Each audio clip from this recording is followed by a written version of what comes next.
Salam Media Sriwijaya. Penyaluran dana CSR dari berbagai pihak yang dialokasikan untuk warga Kabupaten Musi Banyuasin diproyeksikan oleh Pj Bupati Apriyadi Mahmud untuk sesuatu yang bermanfaat.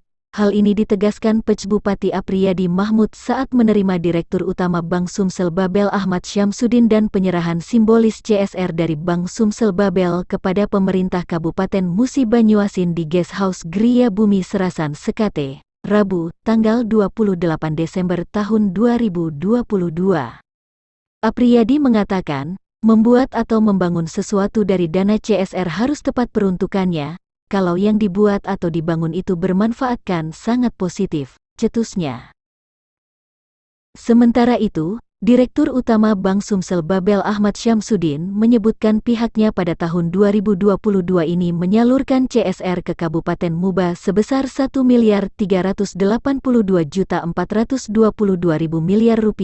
Kamis Syamsuddin juga memaparkan rincian realisasi dana CSR tersebut yakni fasilitas bermain anak Taman Burung, fasilitas meja kursi tenda pinggiran Sungai Musi, signbox alun-alun Kota Sekayu, fasilitas fitness outdoor Taman Serasan Sekate, fasilitas bermain anak Taman Waterfront Sekayu, papan nama Taman Waterfront Sekayu, sosial dan keagamaan, kipas angin, pengeras suara dan karpet, untuk masjid di Sekayu, sumur bor Mansang, sumur bor dan musola, panti asuhan kaum duafa El Nuza dan monumen Tugu Kebun Plasma KKS Sukamakmur.